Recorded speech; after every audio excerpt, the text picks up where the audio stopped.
Hola a todas y a todos, bienvenidos de nuevo a este blog, el blog número 136 de la vida de un veterinario de vacas. Voy a mostrarles algunos casos que se me han presentado en las últimas 2 semanas. ¡Vamos!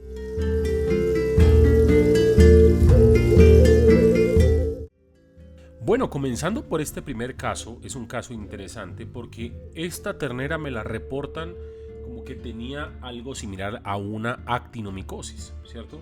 Y decimos algo similar porque resulta que es usual que en el campo se confunda las actinomicosis que son de muy baja presentación, por lo menos en la región donde yo vivo. Seguramente en algún país de donde están viendo este video podrá ser popular, pero por lo menos para nosotros la infección o la presentación de este tipo de abscesos en la mandíbula es bastante común, pero no relacionado realmente con la bacteria Actinomyces bovis.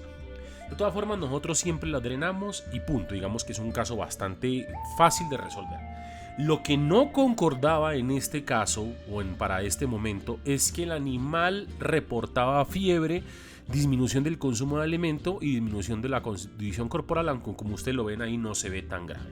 De todas formas, ante la presentación del signo fiebre, nosotros comenzamos o nuestra cabeza comienza a trabajar como algo diferente a simplemente ese pequeño absceso que se le ve ahí en la parte izquierda de la cara. Nosotros hacemos como siempre un examen, como ustedes la ven, la ternera está tosiendo, un examen de tórax. Y nos encontramos con algo que no es usual, por lo menos de ver en el norte del continente, y es las infecciones de tipo crónico en esta que es una ternera Yerhol, ¿cierto? Jersey por Holstein, y ver cómo se está viendo en este momento la manifestación de abscesos, ¿cierto? En este caso pulmonares. Miren, en este caso ustedes alcanzan a ver ahí inclusive la cápsula de esos abscesos. Este video es bien bonito porque no es normal de ver, vuelvo a insistir, en el norte del continente, pero muy claros en este punto, lo que me indica a mí que quizás, esto es lo que mencionan los estudios, la mangemia hemolítica sea la que esté allí involucrada. Muchas personas me preguntarán, o seguramente como siempre lo hacen, ¿qué tratamiento nosotros hicimos? En este caso, como era un caso crónico, nosotros no hicimos ningún tratamiento y tomamos la decisión de un descarte. Porque existen ahí sí infinidad de estudios norteamericanos y europeos que muestran que ante este tipo de manifestación crónica, la vaca cuando se adulta y comienza a dar leche seguramente no va a ser tan buena como un animal que sí estaba dando leche. Entonces, para este caso nosotros tomamos la decisión sana de un descarte viéndola desde el punto de vista productivo. Bueno, pasando a este segundo caso también extremadamente interesante, esta es la historia de una ternera que tiene diarrea, ¿cierto? Ellos querían, revisar, el estado general de la ternera, pero como es obvio, el estado del intestino, ¿sí? Como ustedes observan ahí, la ternera tiene diarrea, está bastante manchada y aunque no tiene tanta disminución en la condición corporal, pues obviamente si está un poco golpeada, el pelo no se le ve muy bonito, pero ella en ese momento está en tratamiento. Ahora observen la ecografía, lo interesante y es ver esta vesícula biliar, como la vemos allí en este caso ya con un ecógrafo tipo convexo, con esta acumulación de material interno de tipo ecogénico que nosotros, o que digamos que en muchas ocasiones en la literatura se le llama barro biliar. Entonces es como si la vesícula biliar estuviera comenzando a acumular una serie de material mucho más denso que la misma bilis, lo cual por lo menos como nosotros lo hemos visto inclusive en esta misma ganadería está muy asociada con la presencia de salmonela. Nosotros pudiésemos llegar simplemente con ver esta ecografía y por la historia, aquí ya le tenemos que sumar la historia, más la sintomatología de la ternera, pensar que estamos ante la presencia de un caso de salmonelosis. No es normal que la salmonela afecte las terneras, por lo menos en el lugar en donde yo vivo, pero como en esta finca tenemos todas las historias, además de eso tenemos un blog que ustedes deberían de revisar, donde inclusive nosotros drenamos esta vesícula biliar, extraemos esa bilis con todo ese barro y lo mandamos a cultivo de donde sale salmonela. Ustedes deberían echarle un vistazo a ese video si están interesados en profundizar mucho más acerca del tema. Sin duda alguna nosotros vamos a arriesgarnos a tratarla a sabiendas que la salmonela es una infección inclusive zoonótica compleja de tratar. Vamos a ver qué pasa y les contaré más adelante si la ternera sobrevive. Ahora miren este tercer caso. vaca reportada como con disminución del consumo de alimento, disminución de la condición corporal, obviamente disminución de la producción, pero sin ninguna otra sintomatología aparente. Y como ya les he mencionado en este blog, y como ustedes ya me conocen, sobre todo las personas que siempre han estado pendientes de la información que aquí se presenta, pues esto requiere, como es obvio, de un análisis mucho más profundo, y en este caso, como ustedes ya lo saben y como es nuestra especialidad, pues un análisis es hecho con nuestra máquina de ecografía. Nosotros, como tenemos ya en este momento la máquina convexa que nos permite mucha más profundidad, pues podemos hacer un análisis de órganos o de estructuras un poco más profundas a lo que podemos hacer con la sonda lineal transrectal, más comúnmente utilizada en reproducción, pero definitivamente el diagnóstico, por lo menos en este caso, no cambia por el tipo de sonda, y se los voy a explicar ya más adelante. Nosotros comenzamos a hacer el examen clínico de esta vaca y no encontramos, entre comillas, nada aparente al principio. Obviamente antes del uso del ecógrafo y el estetoscopio. Una vaca normal, inclusive usted le echa comida y ella come normal, ¿sí? Ahora observen lo que sucede aquí ya en la muestra de la ecografía. Bueno, en este momento estamos ubicados en la parte ventral izquierda.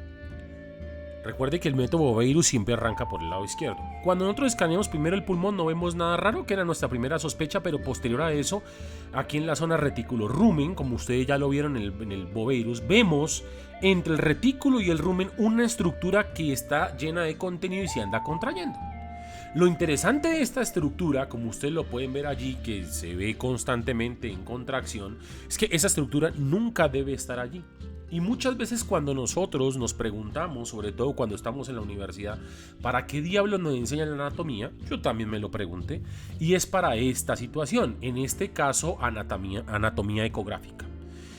Yo no debo ver en ningún momento entre el retículo y el rumen, como se ve el retículo al lado izquierdo, el rumen al lado derecho, esas medialunas blancas, nunca debo ver una estructura que se contrae en la mitad. Nunca, porque eso quiere decir que hay algo raro está pasando. Y mucho menos cuando esta estructura, como ya lo van a ver allí, se contrae y va a generar una sombra acústica, como la están viendo en este preciso instante, lo que es compatible con el píloro.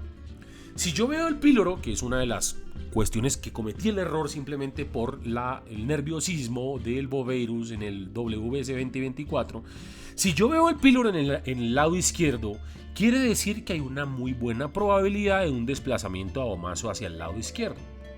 Ahora, nosotros en ese momento utilizamos el estetoscopio para confirmar nuestro hallazgo, porque el desplazamiento abomaso al lado izquierdo es una patología muy fácil de diagnosticar sin ecografía. En este caso simplemente la estamos confirmando.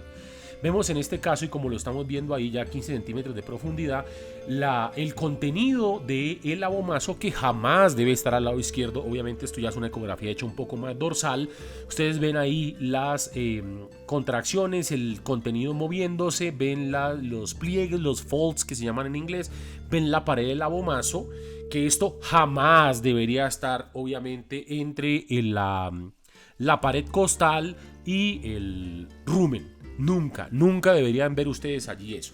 Recuerden, cuando uno trabaja con vacas gordas, no es este el caso, como es obvio, ustedes pueden utilizar la ecografía como un método diagnóstico confirmatorio.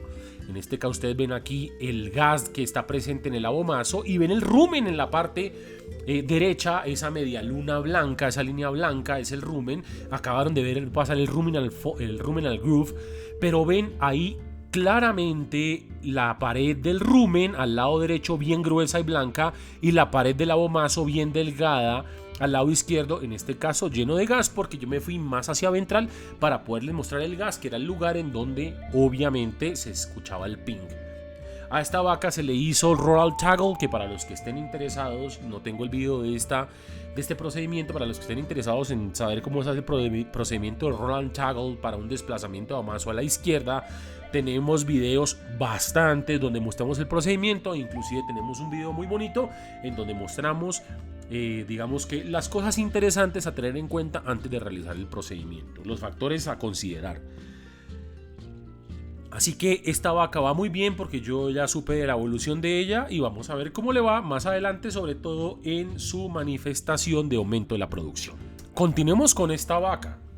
A esta vaca a mí me dicen, o la historia es, están en chequeo reproductivo y me dicen, oiga doctor, póngale cuidado mucho a esa vaca, chequéela bien, porque resulta que esa vaca ha venido disminuyendo el consumo de alimento y ya ahorita está en una producción paupérrima y pésima. Esas vacas normalmente, por lo menos en esta finca, están metidas en un corral. Entonces, cuando uno va a hacer un chequeo reproductivo, aunque es obligatorio que nosotros miremos el estado general del animal como siempre lo hacemos, pues muchas veces hay una parte del cuerpo que nosotros no podemos ver, porque en este caso, como quedan como si fueran en espina de pescado, pues el pecho queda hacia un lado alejado de nosotros. Pero cuando nosotros ya la vemos salir, y después de realizar la ecografía que se la estoy mostrando en este momento, en donde estamos confirmando un diagnóstico muy común, por lo menos para la zona en donde yo vivo, que es el diagnóstico de enfermedad cardíaca congestiva derecha, en este caso diagnosticado desde el punto de vista lineal transrectal, ustedes pueden ver que a esa vaca se le está acumulando algo está comenzando a acumular algo de edema en el pecho, lo que es compatible con este tipo de manifestación. Ahora, por supuesto, hay muchas razones por las cuales una vaca puede tener enfermedad cardíaca derecha, pero ustedes deben ponerse en el lugar en donde ustedes viven. Si nosotros estamos a 3.000 metros de altura con vacas Holstein, pues la probabilidad que el animal tenga mal de alturas debido o enfermedad cardíaca congestiva derecha, debido a una deficiencia de oxígeno, si a eso nosotros le sumamos la exigencia que se le hace para la producción, pues seguramente estará confabulándose toda la epidemiología para la presentación de dicha enfermedad, que en este caso está diagnosticada desde el punto de vista transrectal lineal, muy fácil de hacer como ustedes lo pueden ver allí, el edema que está alrededor de los ganglios linfáticos y del mesenterio, que es algo extremadamente común que nosotros vemos en campo. Así que les dejo un mal de altura diagnosticado desde el punto de vista de palpación transrectal. Vamos con este último caso, muy similar al que acabamos de ver, crónico. Las enfermedades crónicas, por lo menos en mi experiencia, en el lugar donde yo trabajo, son bastante comunes. ¿Por qué? Porque muchas veces son muy leves y no se detectan de forma, digamos, sencilla y rápida, porque hay mucha dificultad en la observación de los diferentes signos. Aquí estamos hablando específicamente de la vaca que vemos al fondo, esa vaca cruzada que está pasando ahí al lado del palo. Allá al fondo la estamos viendo en este instante de ubre grande, la que va al fondo, esa que estamos enfocando, que se puso, que la otra la sacó a pelear, de esa. La historia es como siempre lo mismo. Oiga doctor, durante el chequeo reproductivo, cuando están metidas en el corral y las estamos chequeando con el ecógrafo, póngale mucho cuidado a esta vaca porque algo raro le está pasando. Esta vaca venía dando, qué sé yo, 35, 37 litros y de repente comenzó para atrás. Cuando nosotros le hacemos la ecografía a esa vaca, observamos en este caso el corazón, pero vemos efusión pericárdica muy diferenciada aquí. Ahí se ve en la parte superior del corazón bastante notoria, o sea, hay bastante acumulación de líquido en el pericardio, lo que a mí ya de entrada me llama mucho la atención. Mira, ahí nosotros la enganchamos aún más e inclusive se le ve la fibrina. Cuando nosotros acercamos la imagen del ecógrafo, se le ve la fibrina flotando ahí al lado del corazón, y al lado izquierdo se veía el pulmón, que en esa parte pues se veía obviamente normal. Ahora nosotros, pues ante ese hallazgo, pues vamos a proceder a examinar otro tipo de órganos. En este caso siempre vale la pena sospechar de una RPT, una retículo peritonitis traumática, que aunque para nuestro caso no es tan común, ¿cierto? Porque nuestras vacas comen del potrero, que normalmente está muy limpio. Normalmente no es como las vacas que comen en mixer, que pueden comerse algo, un pedazo de puntilla o algo así. Puede llegar a pasar. Como lo estamos viendo aquí, el retículo se ve puntudo, se ve algo de acumulación de líquido allí que pudiera llegar a ser normal, está quizás en el límite, pero de resto todo se ve muy normal. Cuando nos pasamos al tórax, en este caso ya tórax derecho, porque todo lo que hicimos antes fue el tórax izquierdo, vemos el tórax o el pulmón en este caso flotando en líquido porque hay efusión pleural totalmente notoria. Vemos en este caso el hígado en la parte inferior derecha, ¿cierto? Alargado, grisecito, y en medio entre el hígado y el líquido del tórax vemos el diafragma claramente diferenciado.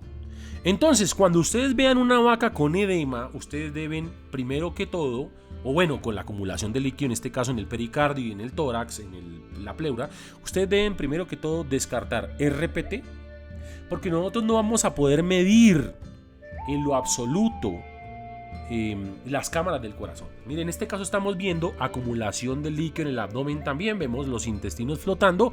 En este caso ya estamos viendo pues la acumulación de líquido muy grande. Entonces vuelvo a repetir, deben descartar RPT, pero como estamos en un lugar de altura, ahí vemos sobre el omaso un montón de fibrina. Como estamos en un lugar de altura, pues hay que sospechar obviamente siempre de un mal de altura. Es un problema del corazón primario o secundario debido a la ausencia o la disminución de la presentación o del oxígeno en el medio ambiente que sobreesfuerza el corazón y el pulmón. Ahora lo que nosotros vamos a hacer es que vamos a confirmar viendo al hígado que esa situación es real. Vamos a ver. Y cuando pasamos al hígado nos llevamos una gran sorpresa. Resulta que el hígado es un órgano muy profundo. Con la sonda lineal rectal es prácticamente imposible, por no decir que imposible, en una vaca adulta de este tipo de leche, ver el vaso sanguíneo vena cava caudal. La vena cava caudal es un vaso sanguíneo que normalmente tiene una forma triangular. Estamos hablando del vaso sanguíneo que está en la esquina inferior izquierda. Observen que él ya no es triangular. Trata de llegar en algún punto a tener algún vértice, pero él se está viendo redondo. Y eso me dice a mí que hay una acumulación de sangre. Hay una éstasis sanguínea, en este caso muy seguramente dada por un problema primario o secundario del corazón, dado por un problema primario de la deficiencia de oxígeno en una vaca que está a gran altura. Gran altura me refiero por encima de los 1500 metros por encima del nivel del mar, que es lo que reporta la literatura. No necesariamente tiene que estar a 5000 metros. Pero esta es la confirmación en este caso, a pesar que la literatura dice que puede ser la trombosis de la vena cava caudal, no necesariamente tiene que ser así. Si yo veo una vena cava caudal redonda, sumado a los otros síntomas que le mostré, pues ustedes deben sospechar más bien de un mal de alturas, porque no estamos viendo, aunque los trombos son muy difíciles de ver, no estamos viendo un trombo de forma primaria y el pulmón se ve muy sano. Por eso no simplemente es decir está redonda la vena cava caudal, sino que ustedes deben pegar, ¿cierto? Adherir toda esta otra sintomatología para finalmente confabular un diagnóstico. Así que espero hayan aprendido. Y esto fue todo por el capítulo de hoy. Espero les haya gustado. He tratado de poner la mayor cantidad de casos y nos vemos en la próxima. Muy buena suerte.